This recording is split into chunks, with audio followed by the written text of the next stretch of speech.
have a story, we all have a tale. Well, there's a place I've come to know well, led by a man named Sty. He's full of stories, he is quite a guy. Sit around the campfire and hear him tell his tale. Some may be able to relate to him quite well. We're all just people looking for a place to go. Well, Sty has made one, and it is quite a show. Come meet Sty, he's quite the guy. If you're feeling lonely, come and make a friend.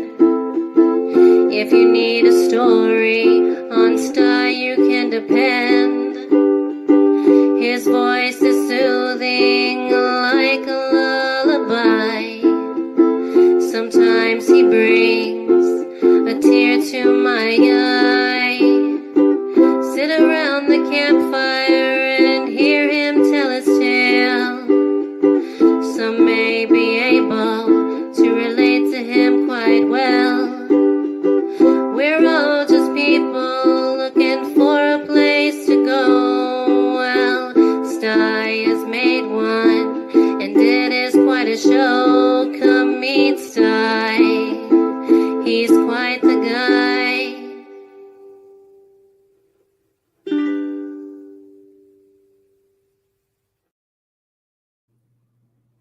Well, hello, folks. Hope you're all having a good Sunday. Mine's going fairly well. I got to shout out all the people out there in the chat, of course. Then we'll get into current affairs, right? Okay. I got to grab a smoke, too, while I'm at it. No, I don't. I got one lit. Goes to show how I'm paying attention.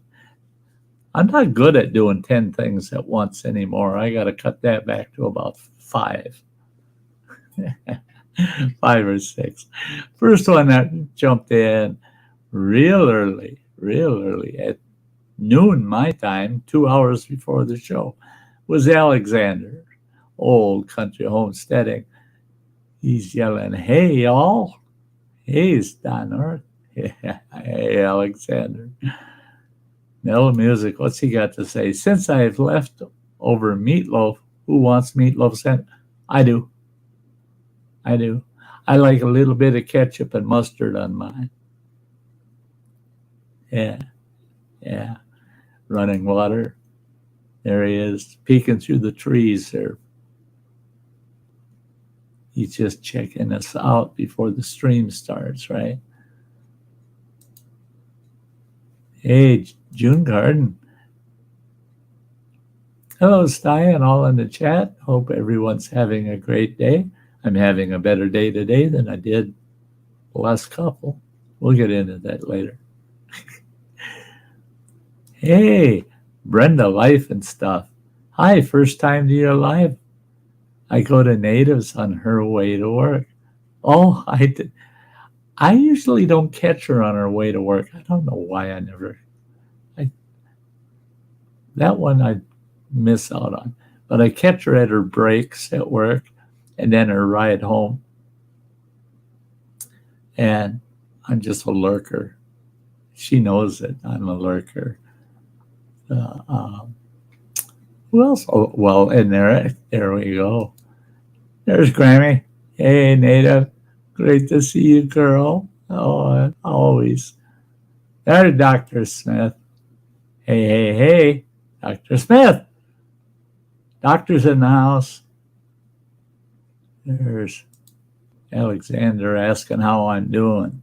I'll fill you in here quick in just a minute. Check this guy out.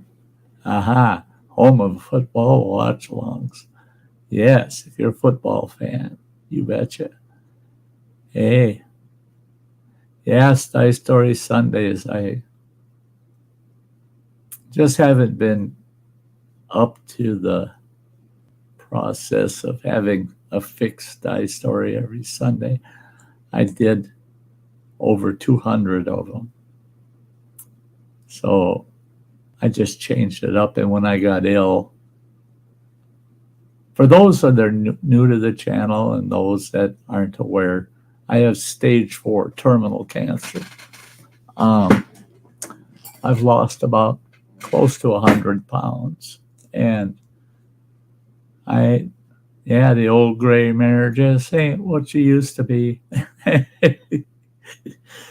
But they gave me 6 months to 2 years. Okay, I'm 18 months into it. So I beat the shit out of the 6-month deal, right? And the way I'm feeling right now, if they can keep me at this stage, and they've been able to for the last few months, if they can keep me at this stage, I think I'll beat the hell out of the 2-year mark too. So stick with me while I try to stick through this.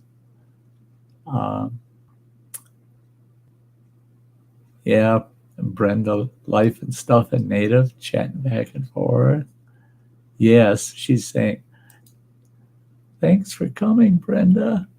Oh, I'm very thankful. Anybody coming first time over here at the stream, love it. There's Freeman James. There's my brother-in-law.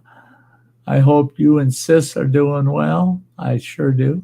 I got to get a hold of you guys about coming down sometime in October, very early November. I'm going to be making a trip down to my oldest daughter's the second week of October. So I'm going to go see some family. You betcha. I like riding my truck. I like the freedom, just get out, go, just go. Yeah. There's Blakehurst. How am I doing today? I'm doing really good today. Tomorrow will be a different story. I got to go spend 5 to 6 hours at the cancer center tomorrow. So that's always kind of a pain in the neck. Thanks. Short and sweet. That's good. All's well here. I love hearing that, James. That's it for the folks out in the chat right now.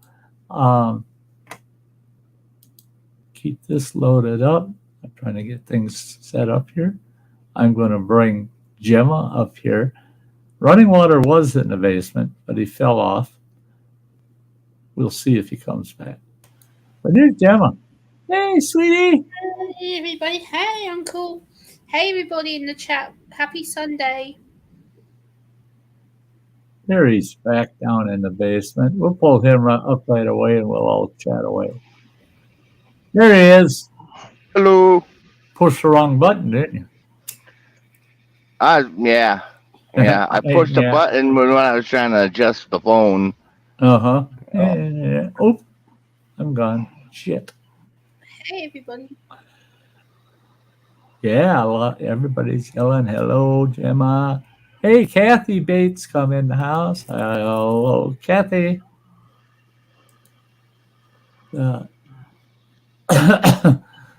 Native Grammy's yelling, running water and waiting.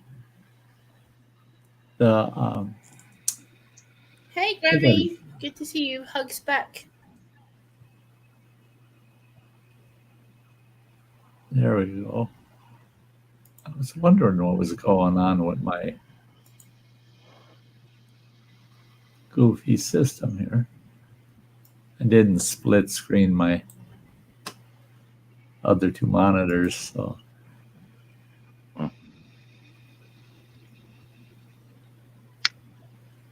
Okay, now I got the chat.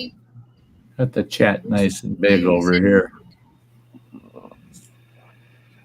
instead of squinting and trying to read the StreamYard chat.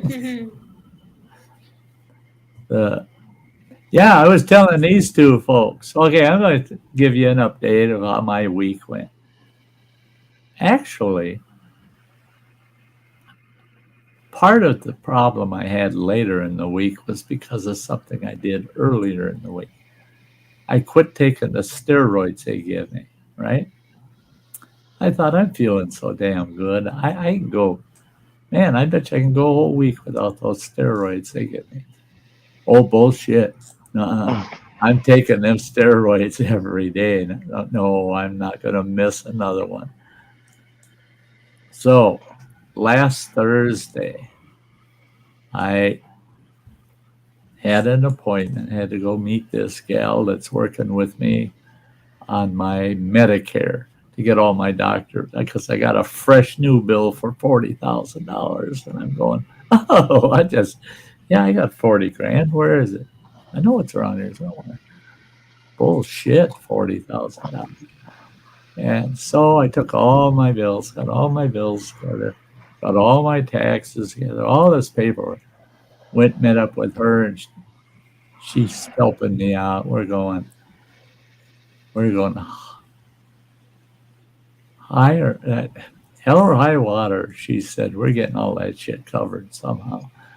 She said, we'll get you covered. So doing these applications with the federal government's a bitch. Well, it's the federal and the state. I got to work with them both. The only programs do that. I have to combine state and federal to get anything. It's a nightmare. So anyway, so I had quit my steroids, right? Well, I met with her on Thursday. Then after her, I went and visited some old friends. Well, I was gone for about 5 hours out there running around doing those two things, I get home. I left my friends, said, that's it. I'm beat. For one thing, the only place to sit in that damn place is these new metal benches they put in their smoke shack outside their apartment building.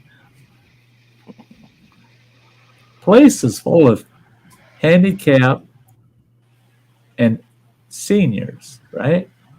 And they put metal benches out in the smoke shack.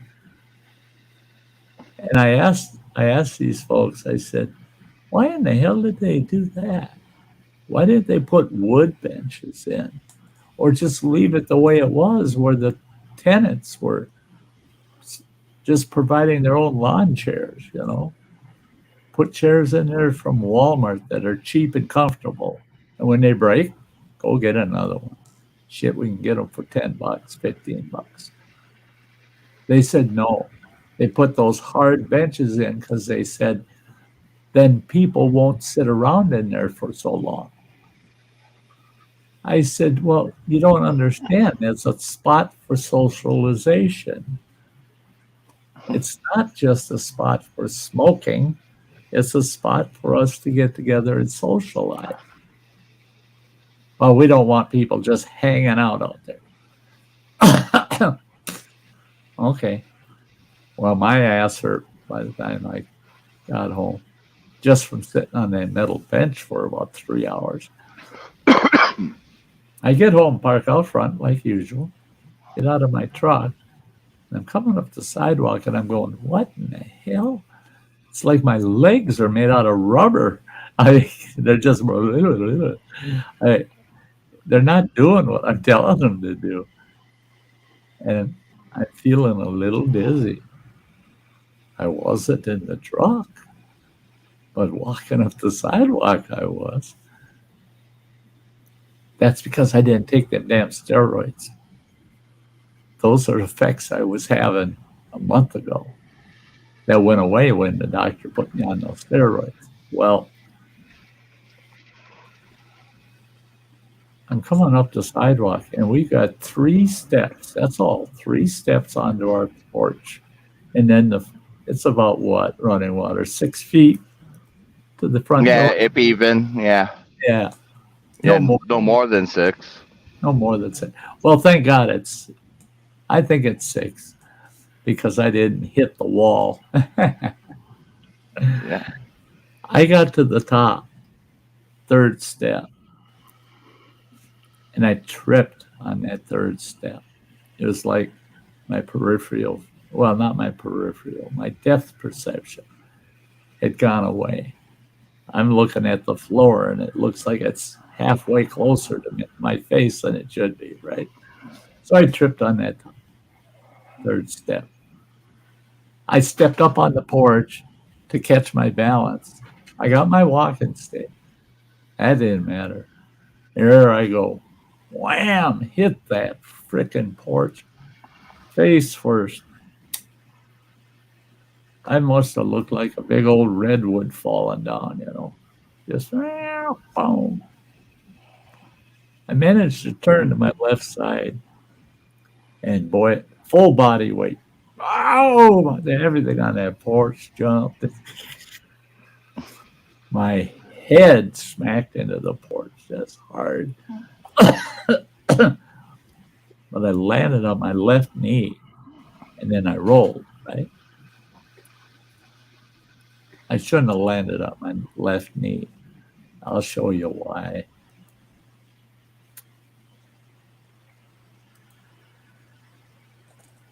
There's my left knee. That's about an hour and 15 minutes after it happened.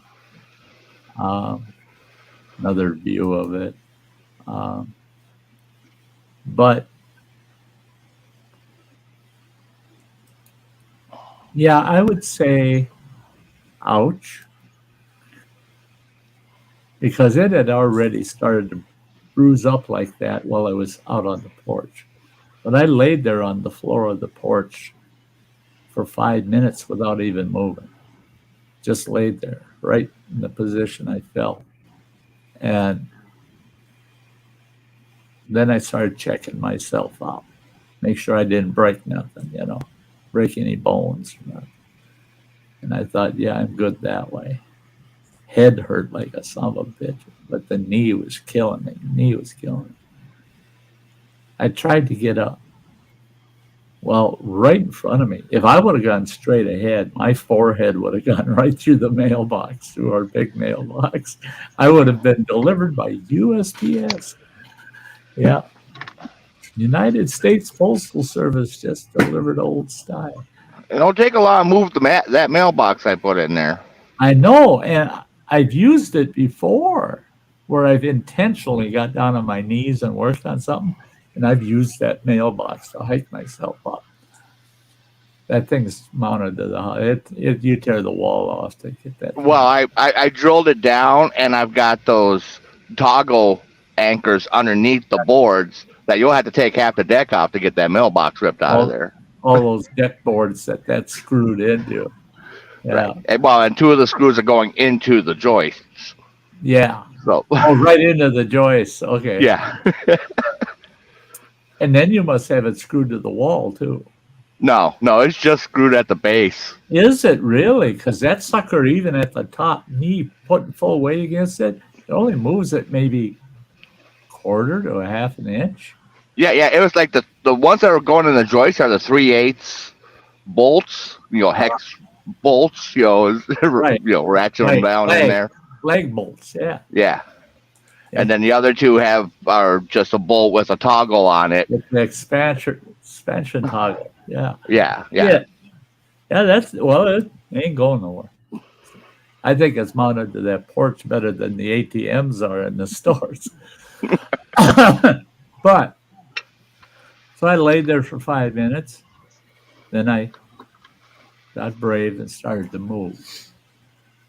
And at first I rolled over on my back, and I'm checking myself out, feeling that knee, and I'm going, oh, that's going to swell up. That's going to get bad. I am lucky it didn't swell up. But I got no meat on my bones, so it's just skin against bone, so that those were more like abrasions than just bruises. Well, I couldn't use that left leg worth of shit. That I did figure out. I couldn't bend that son of a bitch worth of shit. and I tried getting up using the mailbox.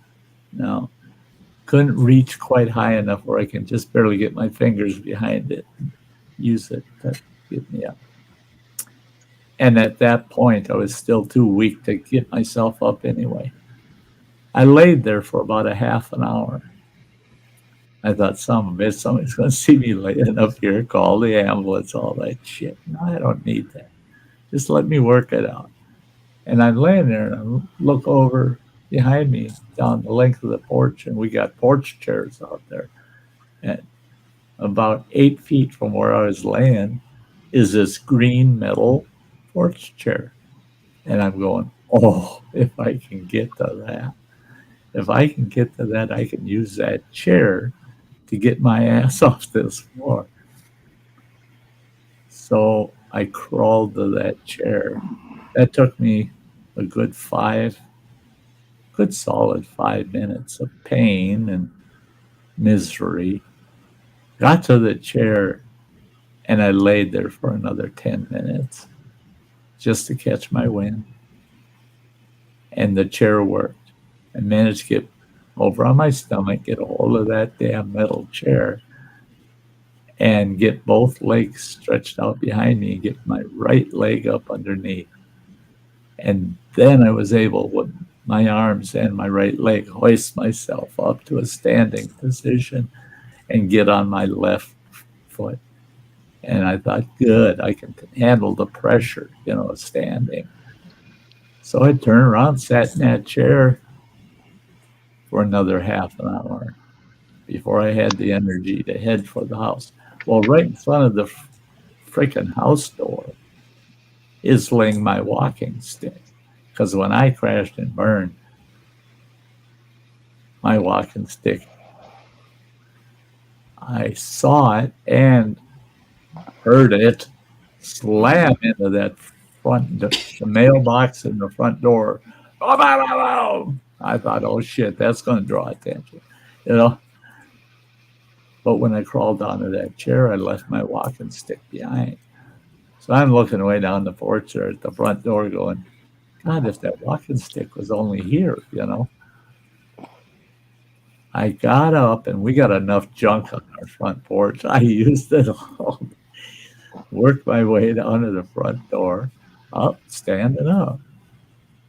Got to the front door, and I was having a hell of a time just getting the key in the damn door to open it up. That took a good 5 minutes just to unlock the front door. Then I got brave, holding onto the doorknob, bent down, got my walking stick. I'm going, oh, things are good now. Got in the house, came and plopped myself down on the couch. And I had pulled my pant leg up outside and looked, and it had started to bruise, I got in the house, and that's when I took those 2 pictures. It was about an hour and 15 minutes after I'd fallen. Because it took me an hour, it was an hour plus a couple minutes from the fall until I was sitting in my house. Now, on a normal day, we're talking 20, no more than 30 feet to where I could sit on the couch from that front door, from the porch. It doesn't take an hour to go 30 feet unless you crash and burn like this old fart did. Then I got worried about my face because I had slammed so hard on my left side of my head, And no bruise and nothing. I got brave, went into my restroom there, and I looked in the mirror, and I'm going, how bad did I screw myself up? I figured a black eye out of the deal because, it knocked my glasses the hell up. I didn't even start looking for my glasses till after I laid there for that 5 minutes and then rolled on my back, checking myself out. Then I'm feeling all over for my glasses. They were a full arm's length away from me, laying underneath, kind of between the mailbox and these buckets of sand that are out on the front porch. Found them. I'm just like, oh, at least I got eyes. Put them on there all crooked. They're all bent on, out of shape. So, had to adjust. But in fact, I might have to swap glasses here because this light is really starting to bug me. That's why the shades, guys. I'm going to do that right now. Get rid of them clear ones and put on some shades. There we go. Should have started out that way. I'll have a headache later tonight. But so that's how my Thursday went. The ironic thing was the day after, on Friday, my knee braces showed up. Now, I know damn well if I would have been wearing those knee braces, I got one on my right leg today. If I would have been wearing those knee braces, I would have ended up with even near that much bruising and abrasion. By Friday afternoon, it bled through the skin. By Friday afternoon, it was scabbed over. I'll look at it later, but while I was chatting with these two in the basement, I ran my leg up the edge of my frickin' studio desk. Right across that. Got both of them. Just and I can feel the one. It broke the scab away. So, yeah. As they'd say in England, I'm gonna have to wash my bloody pants after this. Hey, look at you.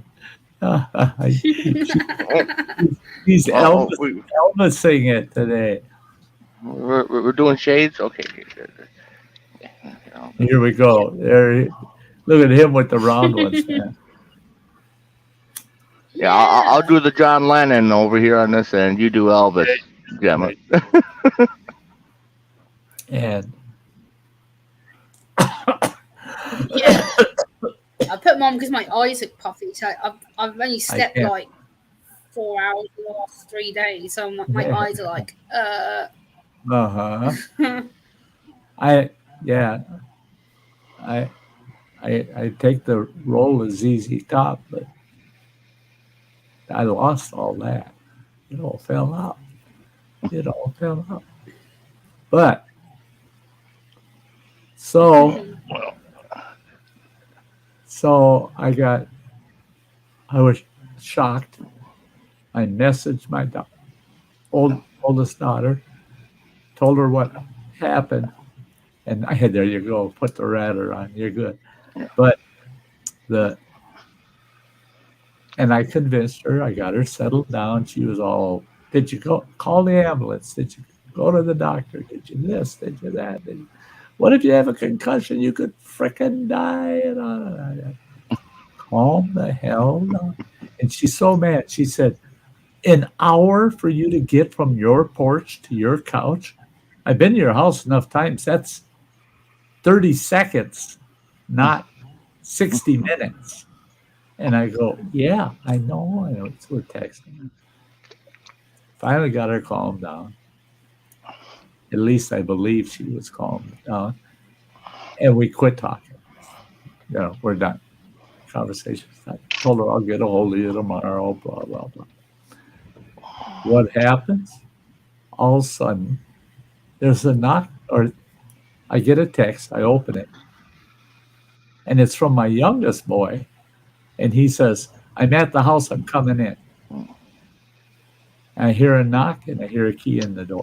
Here comes my youngest kid, my youngest boy. He comes running through the damn house. He's running through here. Shit, I can hardly walk through here. We got so much shit in this fucking studio that you wouldn't believe it. So you got to be careful. You walk. There's a wide enough path, probably 18 inches. But he comes running through here, runs in the living room. Do you need to go to the doctor? You need an ambulance? I told him, I said, I've been through this with your sister. Everything is fine. And he looks at my leg because I'm sitting there with my pant leg all the way up. Just because the cooler, I had ceiling fan going on high, and that felt good on it. Well, He sees it and he goes, "You should probably see a doctor." I said, "No, I'm not going to the damn doctor. I got chemo on Monday. I'll tell my doctor that. I'll see him then."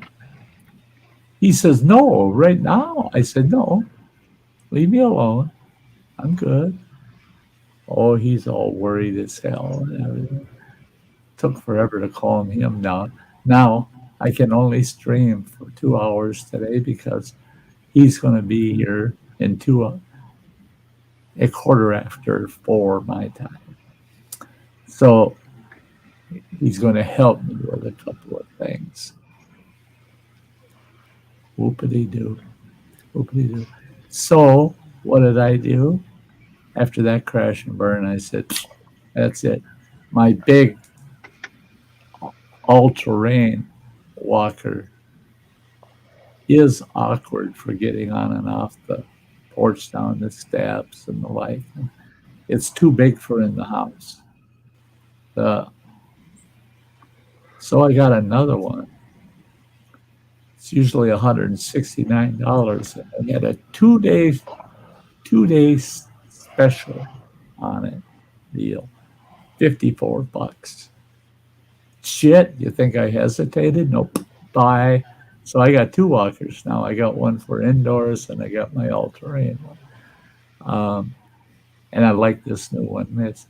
It's not as tricked out and comfortable and stable as the all-terrain one, but yeah, it's good for me. It's good for me. It'll work. It'll do the trick. But really, what pissed me off is it didn't rain Friday. I just banged the shit out of myself, and Friday I was going to finish mowing the backyard. And I thought I'll do it Saturday. I got up Saturday morning. I'm looking out there. I'm going, yes, mow the lawn. By the time I got dressed and I'm ready to head on out to mow the lawn, I'm limping all over. But I'm figuring I'm going to be sitting on a riding tractor. It ain't going to be so bad. I step outside the door. It's raining. So Saturday, I thought I'd do it. I go out there. It's nice out.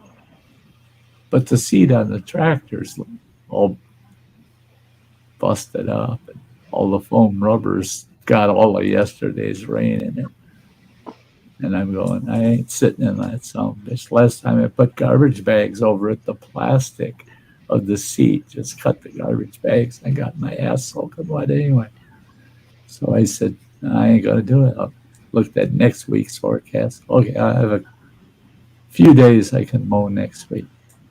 Well, Monday came around. I got to take the trash out. Right? I got to go to chemo. So I've been nursing this leg. I ain't been doing much walking because I want to nurse this leg for tomorrow. I got a lot of walking to do tomorrow. At least I got the new walker. It's 6 pounds lighter than my all-terrain. My all-terrain is a chore to lift up and get in the back of my truck. This one, 6 pounds less, no problem. Easy to throw in the back of the truck. Easy to walk around that cancer center then, because I got to do a lot of walking around there.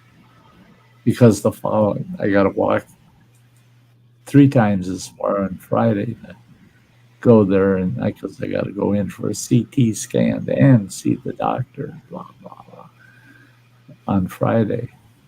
But yeah, so that's kind of the way my week went. I did have my daughter when she first texted me. It was convenient because before I got to text her, she texted me and she said, "Oh, it's been a bad day, nasty day." She said, "I sure hope you're having a better day than me." Well, I got that text just 15 minutes after I sat down here in the house after falling. So I texted her back and said, "Well, this should cheer you up.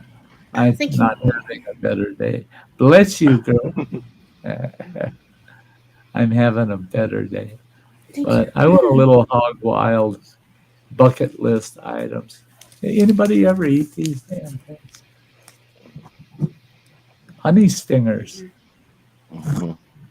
They are to die for. Man, it's 2 waffle wafers. I'm going to open this one. Um, 2 waffle wafers with honey between them. It's like a honey caramel thing. Mhm. Um, Thank you, Brenda. Sorry, I didn't mean to sneeze, Snow Dad. I was trying to put myself on mute and the mute button wouldn't work. I was like, ah, oh, that's all right. That's all right. I'm the one that has to mute if I sneeze, man, because I'll probably blow my own microphone out. Yeah. I can't sneeze quiet either. I sneeze and Bean stares at me like I insulted his ancestors. Right. But that's what a honey stinger looks like. That thing's 150 calories, man. And they're bendy, chewy, Chewy, yeah.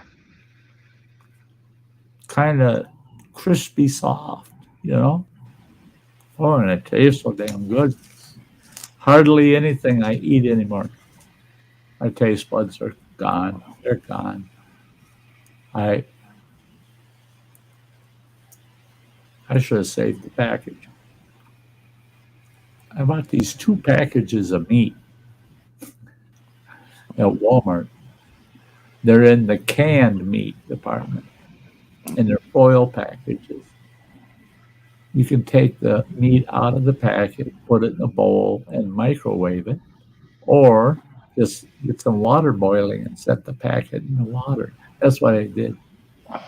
And pull it out of the water, open it up. It's hot. Oh, I gotta pull her up. Hey, sweetie. Hi. What Oh, the hell are you doing falling all over the damn place, rolling around and shit? What the hell? That's how Sty You can't rolls. bounce no more, you know. that's nice. That's how Sty rolls. Yeah. You can't bounce no more, you know. If I can't bounce, you can't bounce. Yeah, weebles wobble, but Sty's fall down. Find out the hard way, you can't bounce, man. That's it. That's one of the downfalls Strap of off. this whole cancer shit was me losing almost 100 pounds because that was a lot of my padding right there. I know, I think you're only like 20 pounds heavier than me. That's bad. Yeah. It is. It's Eat more calories. I met a guy last week that he weighs, what is it, 162 pounds, he said. I said, wow, I'm 152 pounds. And I looked at him and I said, why the hell do you look healthy? How tall? He was 5'11", 1 inch shorter than me is all. And little bastard looked healthy as can be. And he was. I mean, he was riding a mountain bike, and I'm going, weight ain't everything, man. I want my 100 pounds back.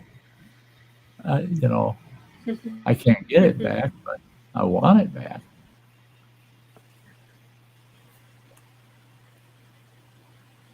I would have made, if I knew this shit was coming along, I would have made sure I was pushing 300 pounds. But right now, I might be 200 pounds instead of 150. Yeah, I think that's when I weighed the most, was when my brother passed away of pancreatic cancer. And he was so thin, he was skin and bones, and he was thin anyway to begin with.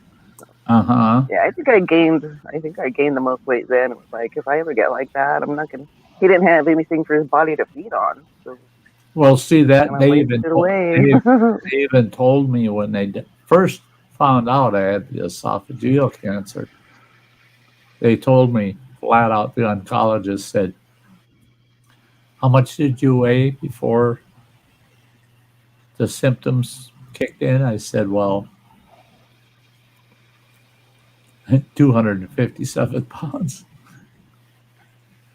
He says, God, man, at that time, he says, you weigh 142. You lost over 100 pounds. How long did that take? He said, about 9 months. About 9 months. Yeah, not very long. And he said, we're going to try to get rid of your cancer. But he said, man, the risk factors because of all the weight that you lost just went way up because you ain't got nothing left for your body to feed off of. Mm-hmm. He said,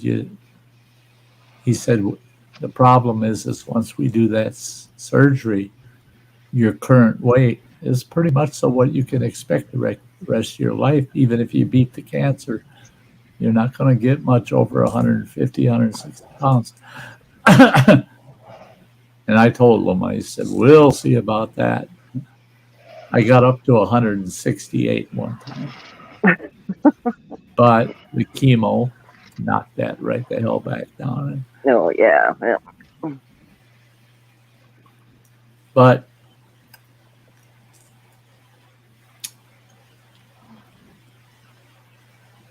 I will not miss taking my steroid every day anymore.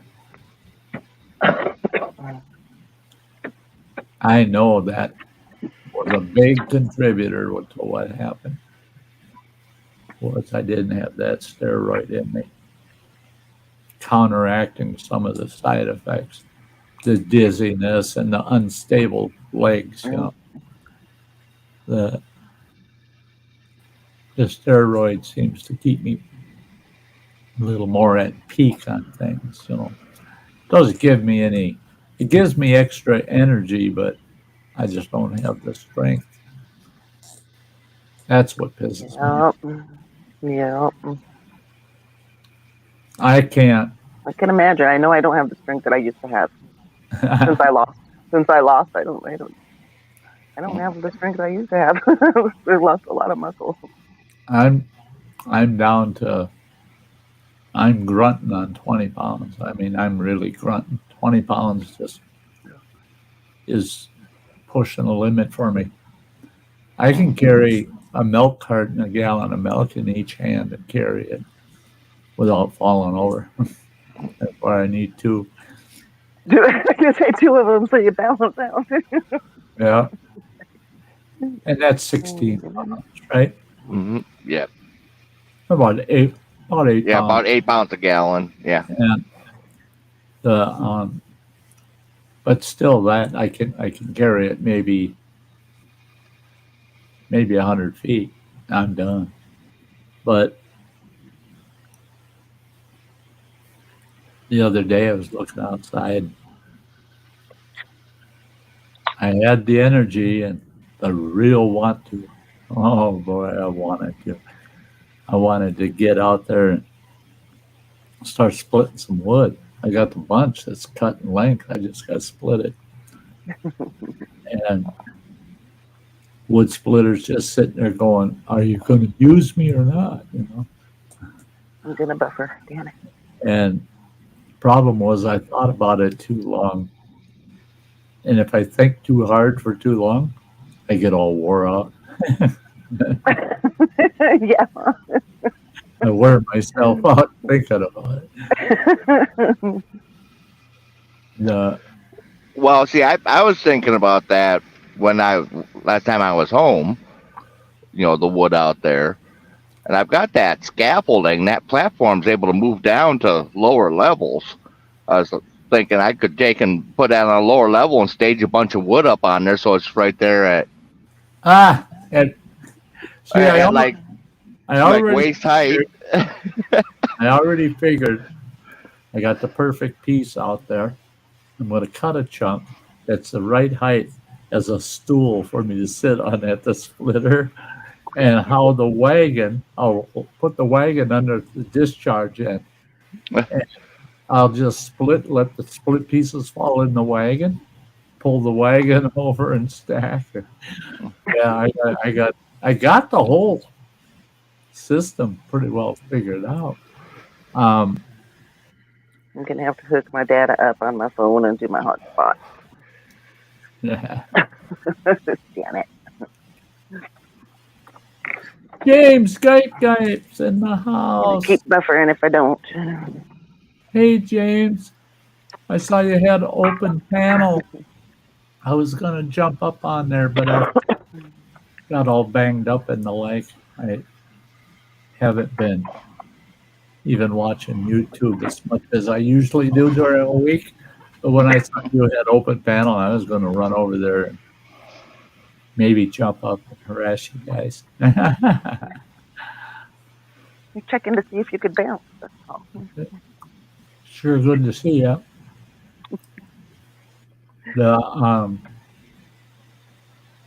I just let the cat out of the bag. That's Sty trolling again.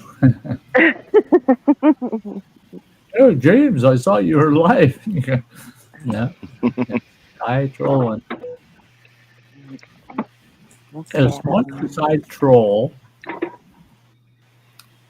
well, don't troll. I don't Lurk. I lurk. Really buffer for a second. I troll bad bushcrafters, but not under my channel name. Not under this channel name.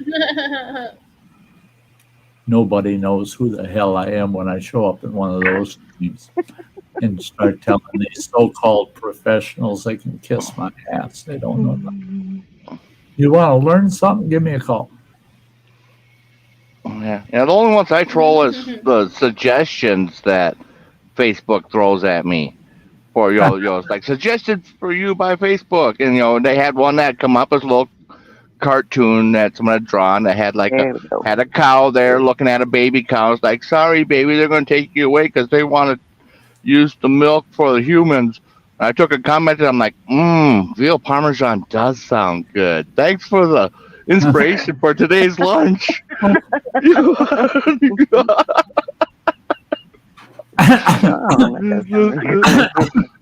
Yeah. I don't think that page is going to pop up on my Facebook anymore.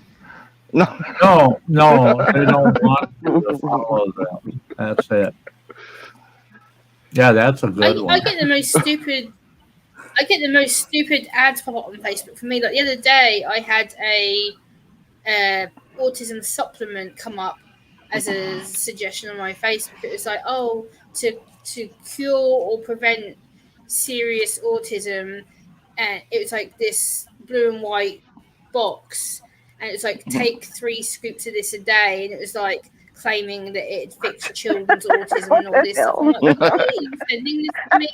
Like, why is Facebook constantly promoting all this stuff to me on Facebook? I'm like, no, I don't want to see that. I'm not interested. Thank you. No. When I announced to you guys back in April, back in August. No. Back in January, when I got my terminal diagnosis, when I did that announcement and I started these Sty Shack Sunday. Very first video, I'm explaining what the hell they told me and what's going to happen. Blah, blah, blah. After that, Facebook, all the recommendations were people going to cure my cancer. Yeah, they're listening. They're listening. Jesus H. Christ, I'm going to the world's the United Nations and WHO declared the Mayo Clinic as being the world's most advanced cancer research hospital and clinic in the world, the whole world. And that's who I was going to. The best in the world. Well, the best didn't They tried, but they didn't fix me, and they can't. Well, did, And, what they didn't give you no turkey tail mushroom or whatever? yeah, you know, yeah, I have a shaga sandwich with that. Yeah. Oh, fuck. I've been drinking shaga tea almost half my goddamn life. Apple cider vinegar twice a day, and that Yeah. will cleanse it out. Oh, God. I'll eat pickles. I'll eat pickles. Fuck your drinking that vinegar. I think I threw that bottle out that your brother had in the fridge. He had that little bottle of medicinal apple cider vinegar, and it's saying to have 2 tablespoons 3 times a day or some shit. And I'm reading that bottle and I'm going, oh, this is another one of those holistic cure-alls, you know? Yeah, only vinegar I usually have is a little bottle of the white vinegar sitting on the shelf that I use for my sloppy joes. Well, yeah. Quit it. Or my baked beans. Just a tablespoon of vinegar in there. There's certain cooking that you need vinegar in, but you don't have a bottle in your fridge that's titled as a cure for everything. And that's it. Is when somebody says, "Oh, I know a cure for that." Oh my God, you had esophageal and liver cancer, and you cured yourself with that. No, there's all kinds of people out there, examples of people that were cured with it. But you haven't been? No. So you're only going on hearsay. You're going on somebody else's hearsay. I'd like to meet these people in person, not something written down by somebody else. I want to meet these survivors. I want to see that they went through the shit I did and cured themselves. Then and the big issue is so many people. You might get my attention. Yeah, the big issue is so many people. They got that confirmation bias, and they don't consider that correlation doesn't equal causation. Right. It's like it's a coincidence that hey, I ate this Snickers bar and I lost 40 pounds.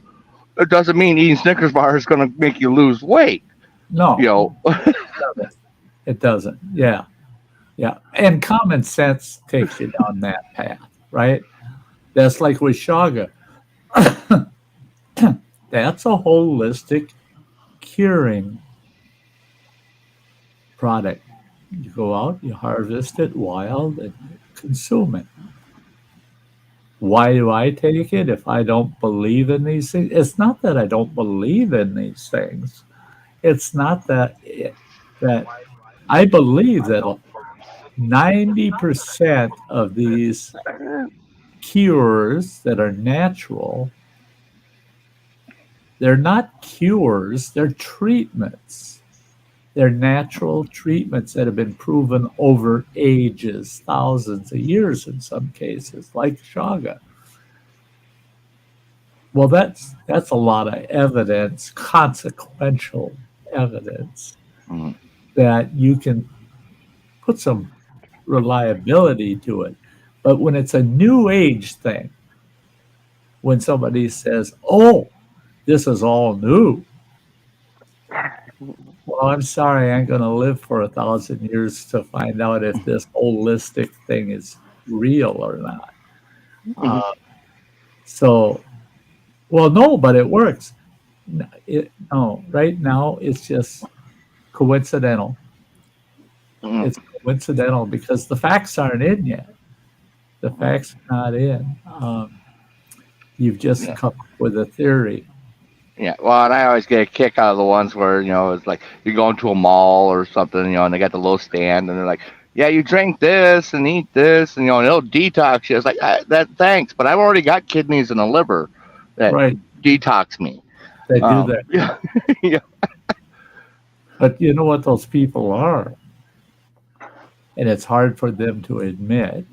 Well, they can't because that's their income. They want to make money. Right. But it's hard for others to admit. Those are the snake oil salesmen of the 17 and 1800s. Same damn people. Is that? Yep. They're selling hope. If you go down the family line, you'll find out that they had a dad or an uncle that was a snake oil salesman somewhere down the line.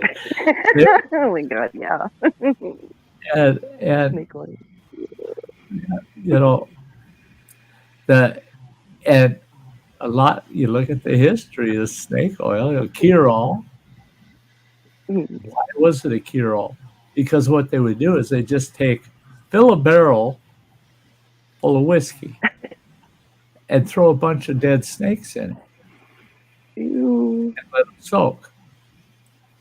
Then they would put 4 drops of opium in each bottle as they bottle it. Well, you drink it in an hour or so, you're just, oh yeah, I'm feeling great, man. I'm feeling good. Oh, this shit works. Oh, fuck, it's a cure. But it comes right back when I quit drinking it. Oh, that shit, I got to keep finding this snake oil guy and keep buying it. Well, yeah, because you're addicted to the opium in it, not the dead snakes in the whiskey. Well, and they did that all the time. People don't change. Those things don't go away. They just stay with us forever. It's just like Gemma having to deal with these misconceptions of autism that people have. Oh yeah. Generational. And you feel kind of sorry for the poor dumb bastards that don't have enough screws left to even figure it happened it to me out. today. There was someone in my family before I left camp and said to me, "Oh, how can you be so functional, like going to gigs and stuff in crowded places when you have a communication disorder?" And I was like, "Oh, the thing is, what you don't understand, you moron, is the fact that I can socialize. I can limit how my autism affects me because I've trained myself to not get overstimulated by certain noises, crowds, because I can deal with it. If I know that I'm safe and I know that I'm with people that know me, if something is to happen to me or I get triggered or I get to the point where I'm having a meltdown, they know how to resolve that and stop it. They know to take me away to a quiet spot and get me home. So I know for well, if I'm in a danger spot, I'm like, okay, it's either time to go home or time to calm down. So I know where I'm at a lot of the time. If I can find it, I'm going to download it, take the clip out, and send it to you, Gemma. It was this gal that she got stopped for the 4th time, or got a ticket for the 4th time for running a red light. Oh, yeah. And they got her in the courtroom, and the judge, she's got this young fellow, he's 12 years old, her son with her. And the judge asked her about running that red light constantly, plus she had a speeding ticket she hadn't paid for. And the judge, in total, her fines were going to be almost $900. Ouch. And the judge gets into a conversation with her 12-year-old son. And I knew right away, and it didn't take me but maybe 10 seconds. I thought, that boy's got autism. He wouldn't look at the judge. He's looking off to the side. Very rarely would he look at his mother. Yeah. But he's looking to the side, away from the people in the courtroom and all of that busyness and everything. He just keeps looking to the side, but he's responding to everything the judge says, right? And I thought, okay, there's a boy that's got some control of his autism. Well, the judge asked him, do you have any problems, issues of any kind? you might have problems communicating with people or anything. He goes, some people think so because I'm autistic. That judge was so Yeah. cool with this kid. He has the kid ask the kid, could you come up to the bench up here to the bench where I sit? Kid said, yeah, sure. He comes up Yeah. there. And he goes, no, I mean all the way up here with me. Kid goes, oh, with you? So he goes up there with the judge. And the judge made the whole thing about this kid. And he tells the kid, I'm going to help you and you're going to help me. He says, I'd like you to help me make a decision on what to do about your mother running these stoplights and getting that speeding ticket. He Yeah. said, you heard everything your mother said. Should I or shouldn't I give her fines for those? He goes, 3 of the stoplight tickets, no, you shouldn't give her a fine for that. She's been going through that stoplight like that for the last 3 years, taking me to school or coming to pick me up from school. And she got in the habit to look off to the left. And if there's nobody coming, she comes up to that stoplight and she'll just go to the right. Yeah. And he said, which she can, but she's supposed to stop first. And he said, but she's gotten in the habit of just rolling up. Nobody's coming, just go. Well, the judge, they had pictures of her car doing this. The judge pulled those Yeah. pictures. Right there is a big sign that says that, and the way it was stated was no stop on to the right to take a right-hand turn. But the third picture he looked at, the sign was gone. So right at his bench, he's on his lap. He goes, oh, that law has changed. Now you do have to stop at that stoplight before you take a right. But for 2.5 years, you didn't. So she got in the habit of just Yeah. driving through because you don't have to stop. He said, so he says, young man, Yeah. that's very observant. He says, I will not fine your mother for those 3. What about the other one and the speeding? And the kid said, well, she's guilty for the speeding. He said, you got her on radar.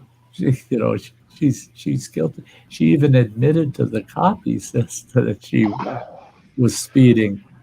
And the judge goes, she did, because she hadn't said that. Yeah. And he asked her, did you tell the cop that you were speeding? And she goes, yes, Your Honor, I did. And he goes, oh. So he asked her son. He says, the other stoplight, he says, we're going to let that one go too. And her son goes, no, I would have fined her for that. And he goes, well, you know, the fine for running that stop sign is, can't remember what it was, like $80 or something. He says, how much should I have fined her? He goes, well, I wouldn't hit her with the whole thing. I'd give her $40 fine. The judge says, you know, I can give her 0. I can just say, I'm not going to give her any fine. Kid says, no, she needs to learn to pay attention. This autistic kid telling the judge what he sees. And when it came to the speeding, he told the judge, he said, I'd throw the book at her. He said, maximum fine. He said, she's risking herself and other people. She needs to learn to not do that. I'm glad I wasn't in the car, because he said that'd be have a mother that doesn't care enough to at least watch her speed. The judge goes, boy, he says, you're going to go a long ways. He said, you could be an attorney. I guarantee you. And I'd love to have you coming before my court because I just know you wouldn't bring nothing in front of me unless you knew it was right. The kid says, well, Yeah. and the way the kid put it was, right's right and wrong is wrong. And she was wrong speeding like that. So I'd throw the book at her. The judge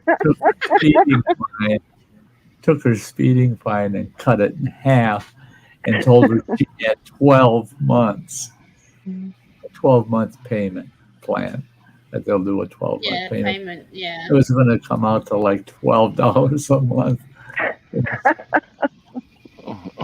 All because of that kid. This is the thing. It's like we're all about logic and justice and upholding the law, and a lot of autistic people are obsessed with being law-abiding people. We want justice, we want fairness. If we see wrongdoing or people committing wrongdoing, we're very sharp to go, "Oi, no," and we will let people know, "No, this is not acceptable, and this is wrong." And people are like, "You can't do that." Yes, I can. And I've done it. I've jumped on many people when I've watched political videos or videos on autism where it says, "Oh, well, you can do this to fix it, or you can do this." And I'm like, hell to no, you can't. And I will slam someone. I'm like, no. And I'll literally go, because. And people are like, "You can't say that." I'm like, yes, I can, because I live with it and it's my opinion and you're wrong. Yeah. Hey, Wolf, good to see you. So I do. I went and shared out here, there, and everywhere. Obviously, girl. Obviously. Hopefully. Thank you. Thank you. That's when I lost connection. I was outside doing stuff. It was nice that Brenda showed up. Yeah, Brenda's with me like every night. Pretty much every night. She said when she's not, then I worry and go, "Where is she?" She said she follows you to work every night, right? Well, I gotta make sure you make it to work safe. Yeah. See, and I miss you going to work. Every I miss it. But I catch Wolf is there pretty much your breaks. I all the catch time too. your breaks when you're on lunch break or your computer break. Yeah, And I managed to catch piece of Grammy you going on her home. lunch stream. Yeah, it's the middle of the night for me. And that works for me though. It's it is. It's the middle of the It's like middle. 3 a.m. is my lunchtime. It's about that. yeah, it's like 5 o'clock in the morning for me. And so I'm watching it, and she's eating her lunch, preparing her lunch. Yeah, it's like 10 a.m. I gotta go to bed, man. I gotta go to bed, but I gotta eat. So I go and eat a bunch of garbage. I've done it a couple times on slow nights, and then pretty soon everyone was asking me if I was going to do my lunch stream. I'm like, I guess so. So it just became a habit too. Every time Grammy does her lunch stream, I'm eating my breakfast. It's like 10 a.m. for me, and I'm sitting there, and it's like I get the announcement lunch stream. I'm like, I'm eating breakfast. It's like 10 a.m. and I'm sitting here eating my bowl of cereal, and I'm like, oh, okay, what time is it then? That's one thing on my bucket list that just ain't gonna happen. Is me and another YouTuber were collaborating. We were going to do an international camp weekend, and we were going to live stream. We were going to live stream for 3 full days. I had guests lined up. I had all kinds of people willing to. I had some big name outdoorsmen willing to kick in, and we were going to have little mini seminars online during this while they're in camp. Everybody had to be outdoors. Everything they did had to be outdoors, even if it was in their backyard. But you're not videoing from a studio or anything like that. You got to be actually outdoors.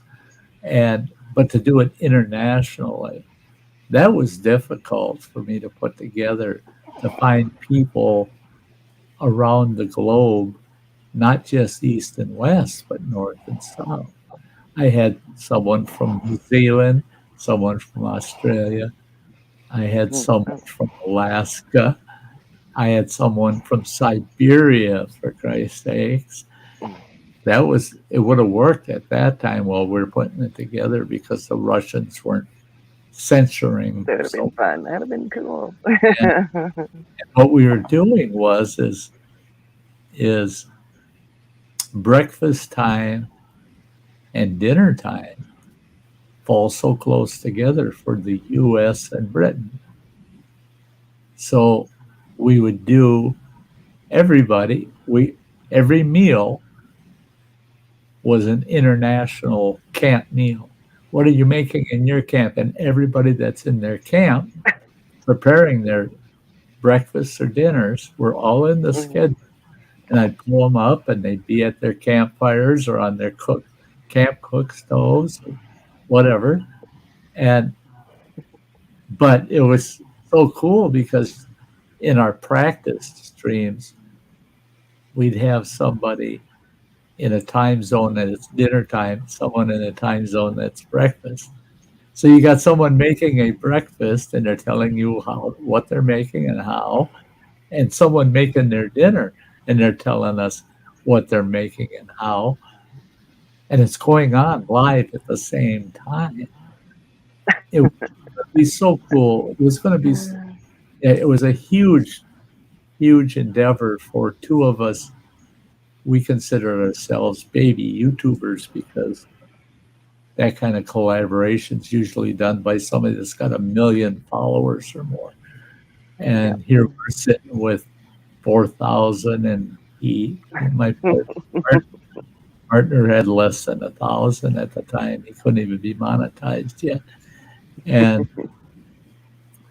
But it would have been so fun. It would have been so fun. And then activities outdoors. People going hiking. We had a hiking day that we wanted people to go out, live stream while they're hiking, like she does sometimes. And so you got people from all around the world out hiking. Showing their country, their different countries. Oh, yeah, that'd be so cool. All of these different countries during their daylight periods. But yet, at the same time, we're also live jumping in to people that are getting set up and shutting down to go to bed for the night. And it was so cool. But the project, I considered it about half done. I still had a lot of guests I had to coordinate, time schedule and that, but it was fun. Wolf, like scary stories. Talking of camp, Wolf, that'd be fun. Sty, a lot of you guys know that I said to Sty recently that I was going camping, and I promised to vlog it all, which I did. I've recorded over 45 minutes worth of footage, which I'm going to upload tomorrow. And it was really fun. Like, I didn't realize how much, independence I had, and I was able to walk around the stable grounds and walk around the fields and just have time to myself. And I was able to talk about the sensory aspects of camping and what I do. Just look at her face, how red, the blush in her face and on her forehead. I've got sunburnt because the UK has been going through a 10-day heat wave, and I've been out in the sun constantly. I'm literally, my face is burning. It all over you. I put sun cream on I put sun cream on every 20 minutes. I was putting sun cream on. It was so hot. But the vlog will be up tomorrow. I just got to edit it, but it is all done. It's ready to be put up, and hopefully you guys like it. And I had a lot of fun filming it. It was just, I filmed it especially for Sty because he wanted to see it. So I was like, you know what? I charged my camera, took my camera, and I just took myself and I was like showing you all the scenery and stuff. So hopefully you guys will enjoy it. It goes up tomorrow. Oh, I will. So I'll enjoy it. yeah, it was. Well, I a really remember the nice last time weekend you of went camping. I being watched. outside and putting up. Yeah, I So loved yeah, it. it was a really nice weekend. I actually realised how much I was able to do and cooking a barbecue and taking responsibility for dishing up people's dinners and everything like that. And I'm like, I've never done that. I've never had to cook for other people. I've never had to dish up dinners and go, oh, this is ready and this is ready and come get this, come get that. And I'm like, nah. So yeah, I still think Justin and I should come out to Wisconsin. I should stop in Minnesota, pick up Justin, and come out to Wisconsin.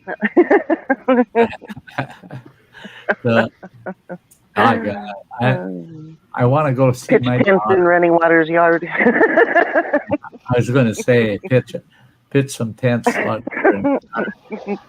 We got a couple of good spots for. I got a little one-person tent. Me and Bandit City. Perfect spot. Yeah. There's a couple nice shade spots there to set a tent up in. So yeah, and I've got tents up the yin yang myself, but one thing, Wolf says he likes to go camping and hear scary stories, and Granny's saying the same thing. One of the favorites, my clients out at camp. Auntie, Scumty, how are you? Hey, Scum. Good to see you.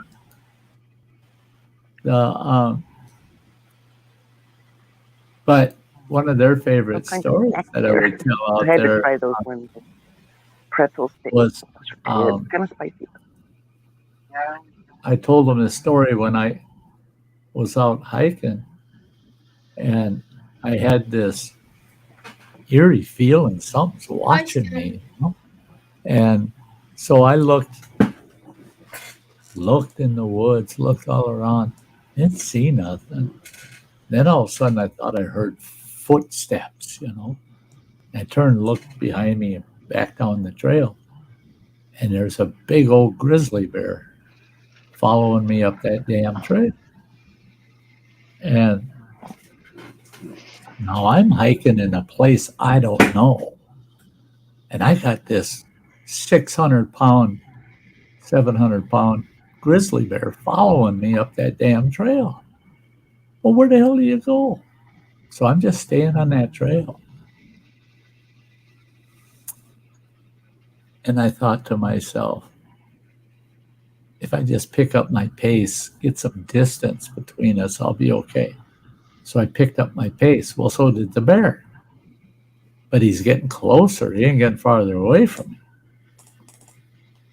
Now I know he's after me. He's coming after me. Well, all of a sudden that trail's getting down to where you can hardly tell where a trail is. And I looked up ahead, and it's a doggone box canyon up ahead. And I'm looking all over. Is there a way out of this place, man? We're talking 600-700 foot rock faces coming down into that little valley, but on three sides, it's a box canyon. By the time I got to the end of that box canyon, there's nothing there but shale, broken shale rock. Nowhere to go. Nowhere. It ends. The only way out is past that bear. I turn around and look. Well, that bear was only 10 feet behind me. And he stood up and he started snarling and showing his teeth. I threw my walking stick at him, and all it did was piss off. So I picked up a couple of big rocks, thinking, if he attacks me, I'm just going to beat him with rocks. And sure as shit, he come down. He's all fluffed out, pissed off. He comes flying at me, gets a hold of me. It was terrible. It was absolutely terrible. Oh my God. Well, shit happens, I guess. You know. Ate you So, and stuff. Ate you all up. so never failed. One of the clients would say, "Well, what happened?" And I go, "What do you mean what happened?" And they'd say, "With the bear attacking you, how badly mauled did you get?" Oh hell, a bear that big, he ain't gonna maul you. Well, what happened? Well, I died. Of course. The You bear bit him killed- back. the fucking bear killed me. Yeah.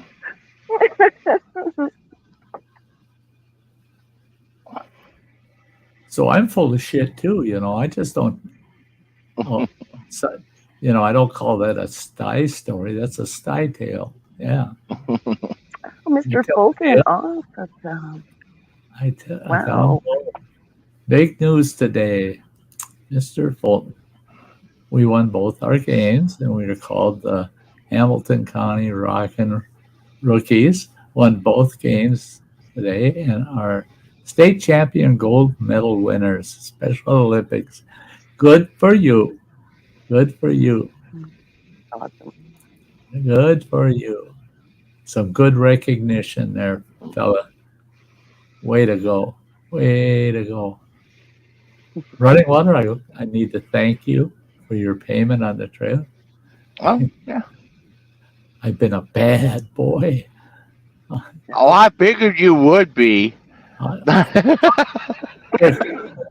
of them were, well, Running water gets it from somewhere.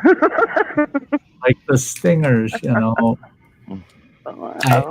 I just won't buy those damn things. They're $20 for 16 of them, and I just won't buy them on my budget.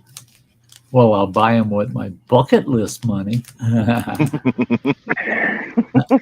now I have bucket list money because Running Water is very close to becoming a proud owner of the Sty Shack 2, Mhm. the adventure trailer. Oh. Yeah, he's buying the adventure trailer from me. And he bought my generator. I am just, he made me so happy. He made me so happy. It was kind of cool this month because I still got money left over from his first payments on the trailer. And I sent him his rent. And day after, he sends me a payment on the trailer. Oh, I see how it's working. Uh-huh. Well, the thing was, is I had the reminder on my calendar to pay on the trailer on Friday, because that's when I would get paid. Because it's Right. like I'm into the good weeks now, from coming out Right. of my house. Right. Usually the first week and a half is kind of iffy on miles getting back into the flow. Right. It's like, yeah, Friday I'm gonna send that out, and it's like I open up PayPal and gonna send you the money, and it's like, whoa, rent received. Okay, well, use that and then take the rest out of the bank. Yeah. And that's what I figured was this. Oh, okay. And then I thought, well, we could have worked it out. I just don't pay rent until the trailer's paid off. But then I thought, whoa, because a couple of these programs through Medicare that I'm trying to get, I have to prove that I'm paying rent. Right. So I got to show the occasional rent receipt, Yeah. And I thought, oh, well, it's just logistics, Mm-hmm. It's just logistics. I give you the rent, you give me the payment on the trailer. Okay, cool. It's a pretty good wash, Right. Works out good. But that's cool because, well, that's like with the second walker. There's no way in hell, even the $54 that I would have swung that. But having the trailer sold, I've got money to lean on. And it's not a bucket list item, but it makes my life a lot easier. So I thought, yeah, I'll buy this son of a bitch, Mm-hmm. That's like, oh, God. I hadn't even realized that you had made a payment on the trailer. And I was looking up what it's going to cost me to go visit my oldest daughter and her family. Well, it was going to cost me, let's see, that's 180 plus $480. It was going to cost me $480 just for the room, just to go in a motel room for 3 nights. It's going to cost me $500. Well, the gas down to her place and back is going to cost me, I figured that out, that's going to cost me between $80 and $100 for that round trip. And so now I'm up to $600 just to get there and have a place to fucking sleep, because I ain't sleeping at her house. I told myself, if I won the big lotto and I got tens of millions of dollars, what would I do for the kids? Well, the very first thing I do is I would go find a piece of property for my daughter with a nice house on it. First of all, it would be out in the country. It wouldn't be in any town anywhere. It'd be out of town. It would have 5 acres, maybe, right around 5 acres. But it would have a house on it with 11 fucking bedrooms. Oh, I was thinking a couple Quonset hut barracks. You know, yeah, boys and girls. You know? You cheap fucker. Some foot lockers and bunk beds. There you go. Because I got to keep a little bit of this $50 million I got for myself. Put curtains in between. That's enough privacy. But first of all, she's got to be out of town, because when you have all your kids at home with their kids, all that shit going on, you cannot be within city limits without somebody calling the cops. I mean, those types of gatherings are, well, during COVID, they were fucking illegal. I mean, oh, yeah, yeah. And try to tell her family that only the ones living in the house can be here for Christmas.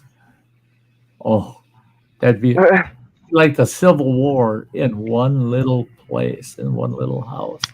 It would be absolutely, there'd be brothers and sisters killing each other over who lives there. They'd all move back in just to be there for Christmas. Her monthly, when she had the most kids in the house, her monthly grocery budget was $1,800. $1,800 to feed the people in that house. And you think about that, though. It's about $120 a person. Mm-hmm. That's not a lot of money to feed a person. I eat $200 a month in food. Well, I'd throw half of it away because I can't finish it. But if I could eat like I used to, I know my monthly food budget would be $350, $4. I mean, shit. I'd eat 15 pizzas a month, you know. And by the time I put all the toppings and everything on them, they're $8 pizzas. That's quite a bit of money, you know. Yeah. You don't want to know my budget out here. No. I sat down because I was crunching the numbers, and it was ending up being like $300 a week. Yeah. Out, eating out on the road. $1,200 a month. I believe it. Hey, like, Justin.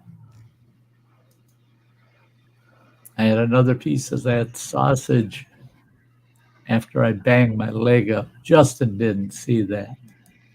Look what I did to my leg. don't look so bad in that picture now. I should.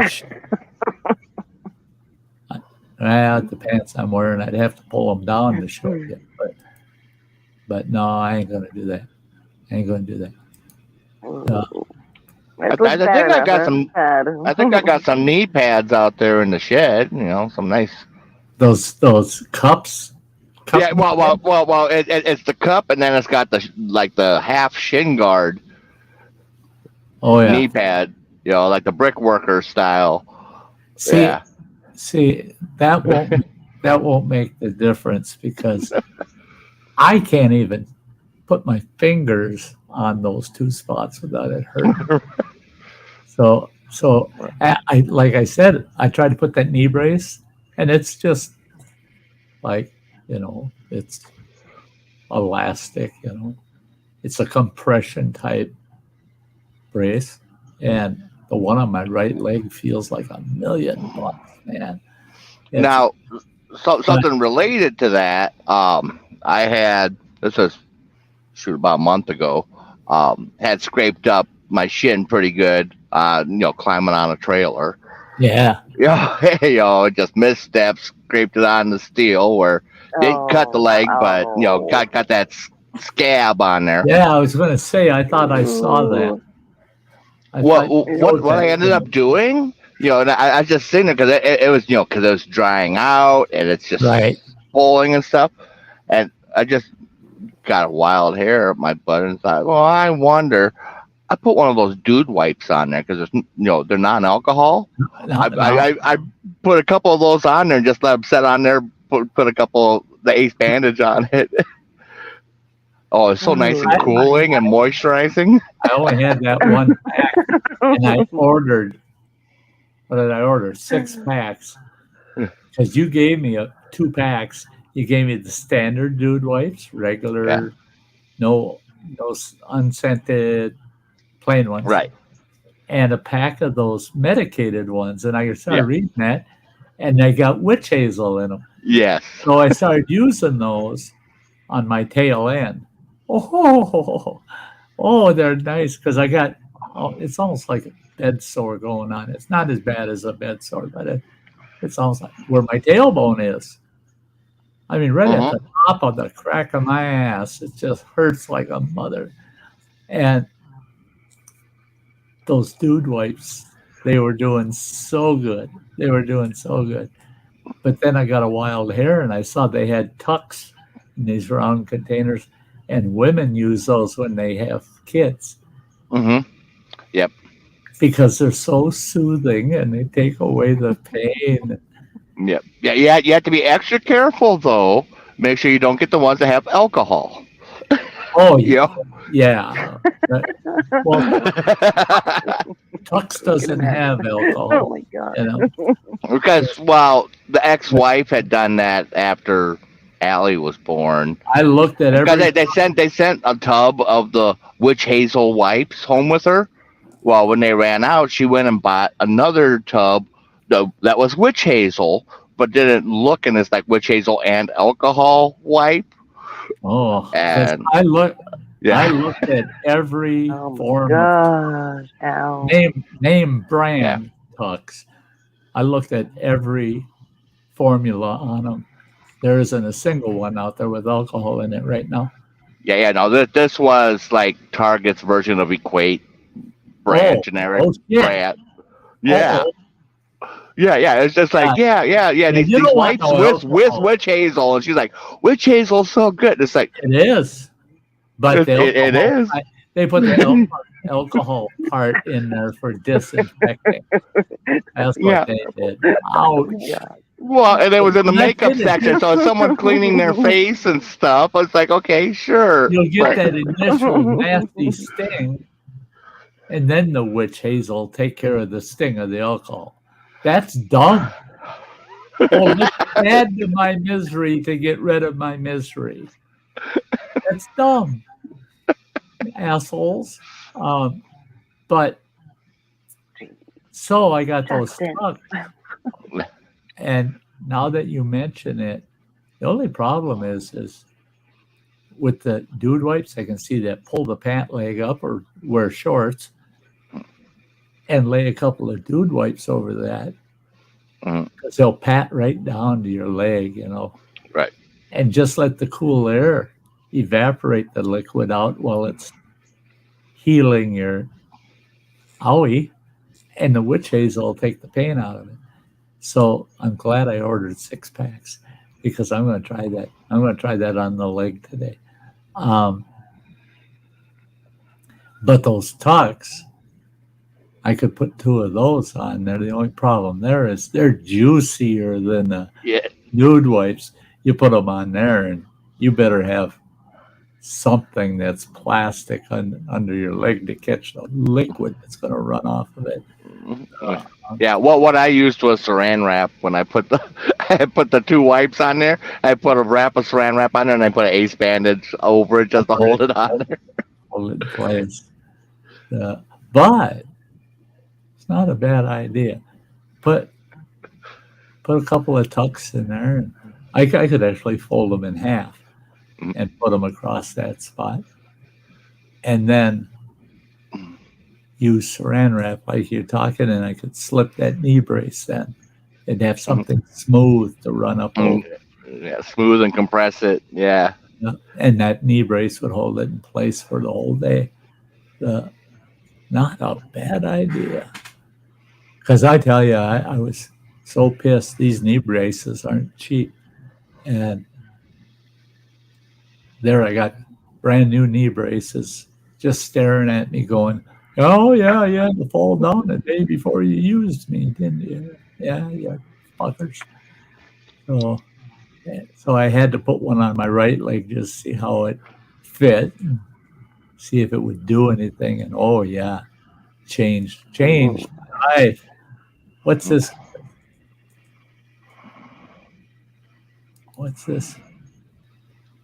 I stepped in fuel at the pump Friday. Told myself I'd be careful getting back in. Boy, what a spill, worse than ice. Oh, yeah. Oh, I've done that in gas stations where the around the pumps, there's so much oil in that black from cars that got leaky main bearings and shit. Yeah. But you don't see it. You don't notice it because there's so much.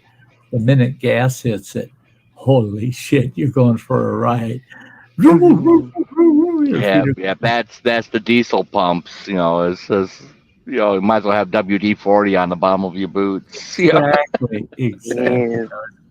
I was going to say, it's especially bad if it's raining out. Oh, you get rain on it. Oh my God. Oh, you. If you're not careful, you will land on your ass. I've seen motorcycles come in and lay themselves right on their side, right at the pumps. Oh, well, I've never slipped at the pump before. Huh. That's like I see these guys on bikes. They're out there on their big old Harley, riding right down the center of the lane. You freaking moron! Get over on where the rubber touches the road, not the oil. All the oil out of that vehicle is dripping right down the center of the damn highway. You don't want to be riding on that shit. Then they bitch that they spill it. You're riding in the worst spot on the road possible, and that's right down the center of that lane. You want to be over where the tire tracks are, not where the oil drips. Yeah. The worst that I come across for slick conditions was we have these loads every once in a while that goes to PMX plant in Cedar Rapids, Iowa. They make these coils of the metal going to the U.S. Mint to make the coins. So we'd haul in these big, cakes of copper in there. Right. Well, when you go in to check in and stuff, get your paperwork signed and all that, get back out to the truck, you got to get paper towels and an alcohol-based cleaner to clean the bottom of your shoes because of all the machine oil that's all over that plant. You try to hit the brakes or the gas, and your boots are just slipping right off. Yeah. Yep. See guys falling out there all the time trying to climb up in their trucks, and they just slip right off the steps. And I'll tell you why. Here's a little Sty story for you. Me and two of my buddies when we were growing up. Hey, Nabol, good to see ya. Well, running water recalls. Tonka Toys originated in Mound, Minnesota. Well, we lived right next to Mound, Minnesota. Our two communities blended together. Well, you could walk down the railroad tracks from my house straight to Mound, right to the Tonka Toy plant. Well, sure, Tonka Toys had this fence all set up and everything, so people would stay the hell out of their delivery area and blah, blah, blah. But you can't put gates over a railroad track. So the railroad goes right through that big fenced-in compound. Well, you just walk on in there, you know. Well, back then, they didn't have security cameras and shit. We were probably about 10 years old. We went hiking down there. Let's go play around behind Tonka Toys. We get down there, and we're looking, and really what that whole yard was all of these big pallet boxes filled up with rejected toy parts, metal toy parts, all getting sent back to be melted down again and come back to Tonka Toys as sheet steel, you know. Well, we're digging through there. Oh, look at here. It's a cab to a mighty dump truck, you know. Well, down on the other end, there's these big silver piles, silvery gray piles. And they look just fluffy, you know. Get down there. It's all of the metal shavings from them drilling and cutting. And oh, geez, yeah. The metal shavings. Well, you want to see something that really hurts? My buddy Harold and his brother Rick, they climb up on this conveyor. And they're going to jump in one of those piles from the conveyor.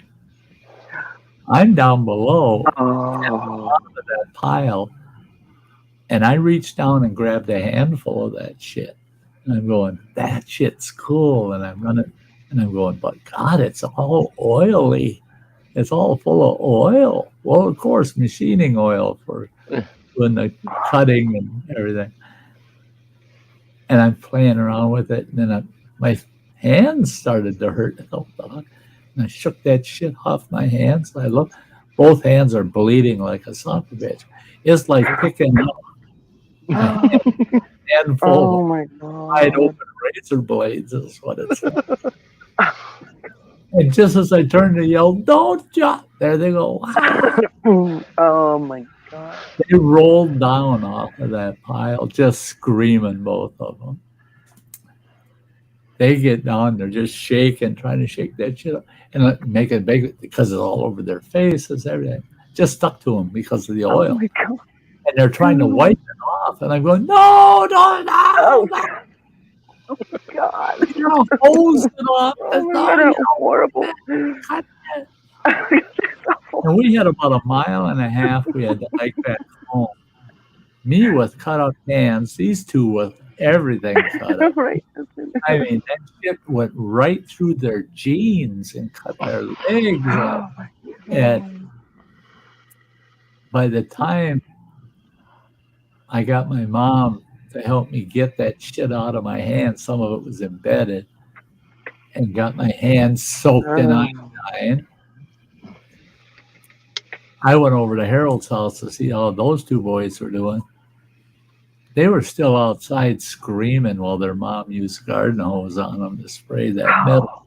You know, they're out there in their fucking underwear getting sprayed down in their backyard.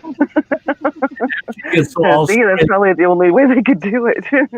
After she got them sprayed down, she sent her husband to the drugstore to get a bunch of mercurochrome, which is an alternative to iodine, but it comes in smaller bottles. And they had every one of those cuts put that shit on it to disinfect every cut. It took them all afternoon to get those two boys. They were so red everywhere. And it was because of the reaction on their skin from the oil cuts and all that red mercurical that they were Oh my using. god. Horrible. Oh my god. Harold said they sat in their living room on the edge of the couch. They said both of them were lucky their butt cheeks weren't all cut up because they could sit right on the edge of the couch with nothing but their underwear on. And when it was bedtime, they just begged not to go to bed, not to have to go to Oh bed. my god. And their mother made them go to bed. Both of them woke up in the morning with the sheets healed to them. Their sheets were stuck wherever there was blood. Oh god. So they both had to get in the bathtub and soak for about a half an hour before they could peel the sheets off. I had that happen to my back when I had my back tattoo. I went to my motel room drunker than shit, Oh laid my down to god. sleep, and I laid on my back. And here I got a whole back piece tattoo done. 12 over, well, grand total, I think it was 18 hours. I don't recall, but I think it was 18 hours. So it's going to bleed, you know, but you want it to be out in the fresh air. So it, and then every couple of hours you clean it, and then it heals without a lot of scabs, right? Mm-hmm. Oh no, don't drink after having something like that done. I got to my hotel room. I just crashed on the bed, laying on my back, and I slept for 8 hours. And I got up, and I was peeling a king-size sheet off the bed. And my ex-wife is screaming, "Oh my God, it's stuck to your back!" And I'm walking Oh my around god. the room with that sheet Ew. and laid over my arm, going, "What the fuck? What the hell?" Oh my god. My tattoo artist says the only way you're getting that off is get in the shower, just lukewarm water, and let it spray on your back until the sheet itself from its own weight comes off. Don't pull on it, just let the sheet come off on its own. That took almost an hour. And talk about sting. Then right away, Harold and Ricky came to mind, and I thought, now I know how they felt, but it was their whole body. I mean, Marine Mom! Awesome to see you, girl. It was terrible. When they jumped off that conveyor, and I'm, no, don't jump! Fuck! And here they come rolling down that pile of shit, and it's like, and I'm trying to tell them, I tried to warn you, but you jumped too soon. Wow. It might have been different if you did warn me, you know. Well, I tried. You might be expecting it on the way down. Yeah. Joey!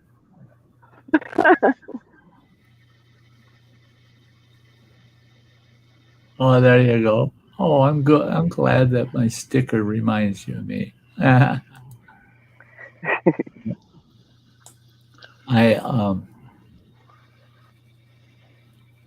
That's something too, is I'm going to get into the shit this coming week and get your hiking stick out, girl, and I'm going to work on it.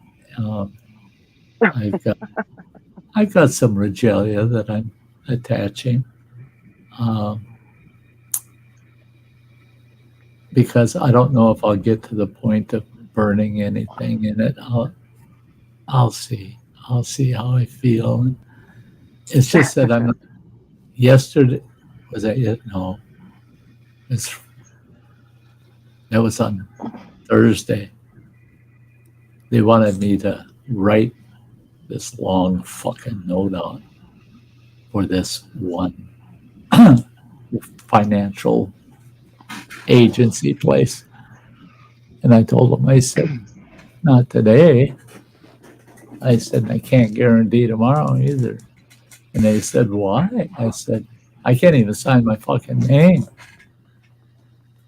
I said, I tried signing my name earlier today at the pharmacy. I couldn't sign my name. So I just scribbled kind of. And she laughed. She says, we'll accept it. Don't worry. I was, you might notice, but my hands aren't up where you know, but you can see the shake. Yeah. That's what they call essential tremors.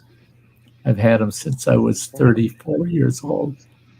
So I had them for over 30 years, but they've never affected me to write.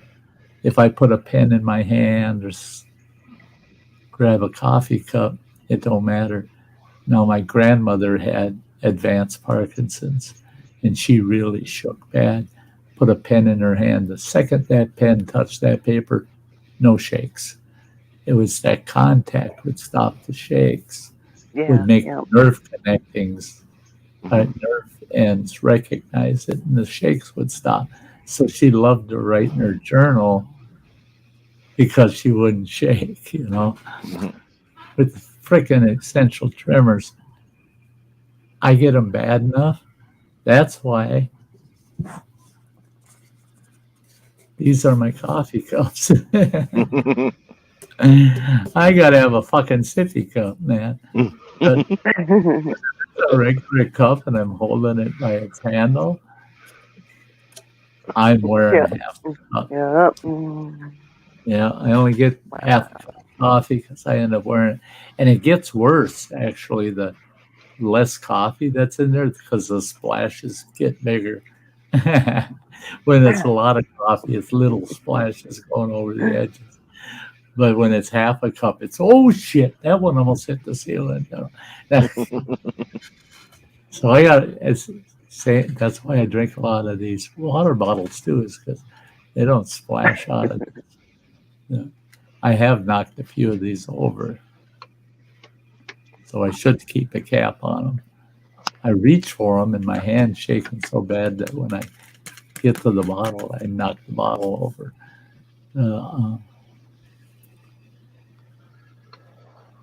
Yeah, Joe, my boy's okay. Yeah, running water's been there. You know, he's been here for me so much by not even being here. I mean, he's done so much behind the scenes, guys. He's not even here, but he's done so much. Hey, Raven! Been a long time, bud. Feels like a long time. Oh, Ada, you're making tacos? Yeah, gotta make. Justin's been talking about his tacos for the last couple of days, so now I gotta make some tacos. That's nuts because I'm having homemade burrito tonight, smothered with lots of shit. But it pisses me off. I got no lettuce, so I'm having a lettuce-free. I got tomatoes galore though, but I ain't got no lettuce. So all right, I can live without it. I got three different taco sauces, and I got all kinds of cheese, and yeah, I got everything but the lettuce. I got my black olives. I like black olives on my burritos and my tacos too. But that takes me back to, I was saying earlier, I didn't even get to finish that, but I bought these packets of meat in these foil, roast in the crock pot. Yeah, num num. But I got these foil packs. One is like a shredded beef in gravy, and you just drop it in a pan of boiling water for, 3 minutes? And you take it out and you peel it open, dump it out. It's ready to eat. The other one I got was the taco meat. Well, I tried a packet of that taco meat before, and it's just like what I make at home. And it's like, Jesus. And I don't have to do nothing. Just boil it for 3 minutes. I'm ready for tacos. So I got myself a second pack. But you know, that first pack, I didn't even read it. I just read it said taco meat on it. I thought I'll try it. I tried it, and it was really good. It was just hamburger, seasoned. And so I bought a pack with the beef and gravy, and I bought a pack of the taco mix the other day. And I'm just craving to have tacos or a burrito. Well, well, guess what? Read the packet, even if you're only trying it once. Read the packet. Right on the front of the packet, under it says taco meat. Right under it, it says a product of Brazil. Mm-hmm. It's Brazilian beef. Mm-hmm. What else is in Brazil? The fucking Amazon. I don't know what kind of fucking beef. Amazonian beef might have scales on it. Hey, it might be muskox. Or it might be a capybara.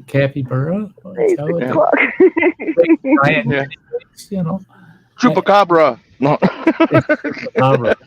Oh, that comes in a bag too, huh? Super Can you make it here by 6 o'clock, Justin? I don't know what the cabra is, but it's a soup of some kind. Yeah, they serve it way down south. Super cabra. Oh, my glasses. Justin buffet at 6 o'clock. Wow.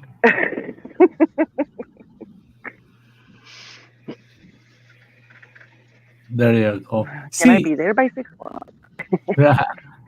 See, that's one thing we got up in our pantry too. And just it's too much for me to open up and get it all eaten. I end up throwing half of it away.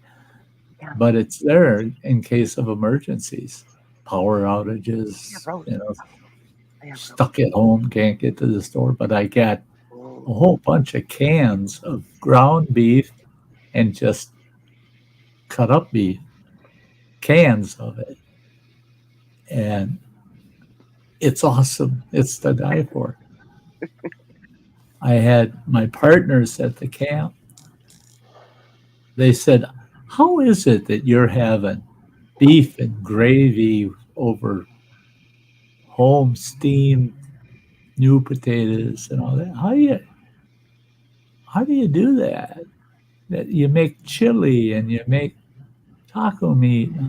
How do you? Hey, bandit. Yeah.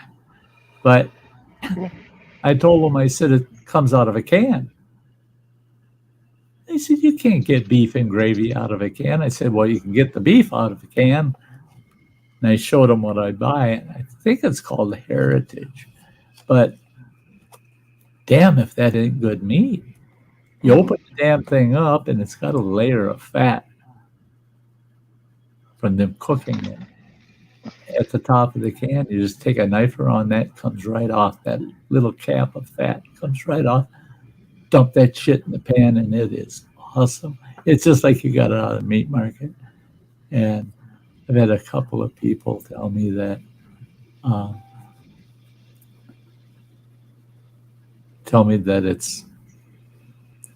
that's scraps. That's beef scraps. Well, I'll tell you what, you get their regular beef, those chunks of beef, those aren't down, man. No. Too big to be scrap. Yeah, way too. And all of it so lean and so much of it. I mean, and you can tell it's butcher type cuts.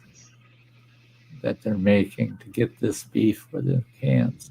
It's not the kind of thing where they have a deboner, just deboning all the meat, and then it goes through a processor that's chopping it. It's not like that. It looks like butcher type cuts. Makes awesome beef stew. Yeah. Yeah. That's more of a sirloin type cut that's in there. Yeah, You know, yeah. where that's not very marbled. Not a lot of fat or sinew in it. And the price per can is less than the price per pound. Hmm. You get a 1.5 pound can of that meat, and it costs you a little less than 1 pound of burger. Okay, now tell me, that isn't sweet. And you don't have to thaw it out. You don't have to put it in the freezer. Just open the damn can and dump it in the pan. I like it. So, yeah, I'm having Brazilian burrito. There won't be no hair on it. Yeah. Well, your company is going to be arriving soon. Oh shit, yeah, guys, Yeah. it's that time. I hate But it. I was I thinking, hate I should get to one. it. I tried to convince them not to come today. Oh, I won't be able to stop by the rest of the week. He has horns on the hood too, Justin. My family's the worst when it comes to trying to explain sometimes that, no, I love you, but I don't need you right now. I don't need you right here, right now. Can you poke your head Okay, there I'll and see say, you hi, next week, Sty. Thanks for having me up. love you, girl. Thanks Love for having you. me up. You See you betcha. next I'll week. keep an eye on you during the week. See everybody. Yeah. Hey, See Ring Wires. Marine See ya. Mom, the company is my youngest boy. Yeah, canned chicken. Yeah. Yeah, there's a lot of good meat.